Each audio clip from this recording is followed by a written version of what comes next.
Dear students, today we will discuss about ionization energy. आज हम देखेंगे कि आयोनाइजेशन एनर्जी क्या होता है। आयोनाइजेशन एनर्जी एक ऐसी एनर्जी है जो कि किसी भी एक इलेक्ट्रॉन को वैलेंस शेल के अंदर से रिमूव करने के लिए किसी एक एटम को दरकार होती है, उसे हम कहते हैं आयोनाइजेशन एनर्जी। इसकी डेफिनेशन हम इस तरह से लिखेंगे। आप लोगों ने इस तरह से एक हेडिंग देनी है डेफिनेशन की, DEF में लिख देते हैं हम लोग। इसका मीनिंग होता है डेफिनेशन। आप लोग हेडिंग दे सकते हैं। तो इसकी तारीफ इस तरह से बनेगी, the minimum amount of energy of an element to remove its outermost electron is called ionisation energy. Ionisation energy वो एनर्जी होती है जो एक एलिमेंट को दरकार होती है अपने एक इलेक्ट्रॉन को खारिज करने के लिए वैलेंस शेल में से। वैलेंस शेल किसे कहते हैं? किसी भी एलिमेंट का आखिरी शेल के अंदर, आखिरी मदार के अंदर पाया जाने वाला एक इलेक्ट्रॉन, दो इलेक्ट्रॉन, उनको हम कहते हैं वैलेंस शेल।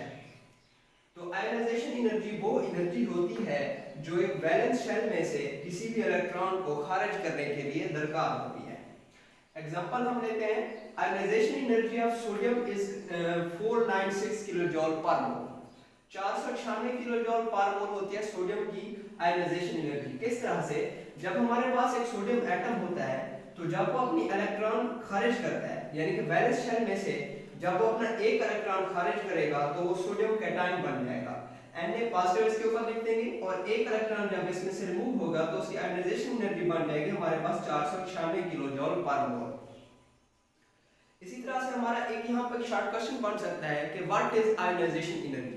ये शॉर्ट क्वेश्चन हमारे पास 2 नंबर का हो सकता है, और इसके अंदर आप लोगों ने तो उसकी तारीफ लिखनी होगी कि आयोनाइजेशन एनर्जी किसे कहते हैं, जो आप लोगों ने पहले यहाँ पर पढ़ चुके हैं। उसके बाद आप लोगों ने एक एग्जांपल देनी है। एक नंबर आपको मिलेगा आयोनाइजेशन एनर्जी की डेफिनेशन का, और एक नंबर आप लोगों को मिलेगा इसकी एग्जांपल का।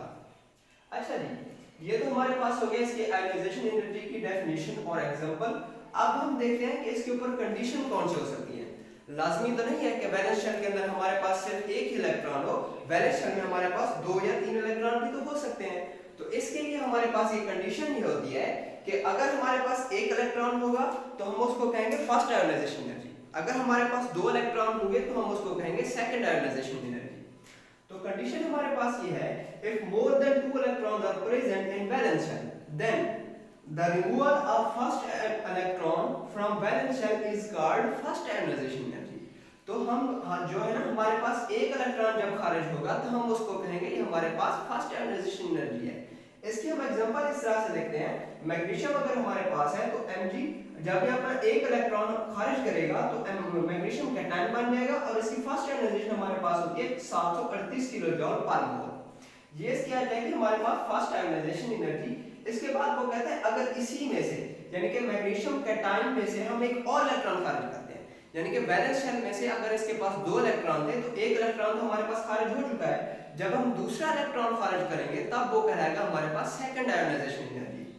सो that second ionisation energy, the removal of second electron from valence shell of magnesium is called second ionisation energy. जब हम मैग्नीशियम के एग्जांपल लेंगे तो हम मैग्नीशियम को यहां पर मेंशन कर देंगे, यानी कि जब वैलेंस शेल में से दूसरा इलेक्ट्रॉन हम खारिज करेंगे तब वो कहलाएगा हमारे पास सेकंड आयोनाइजेशन एनर्जी।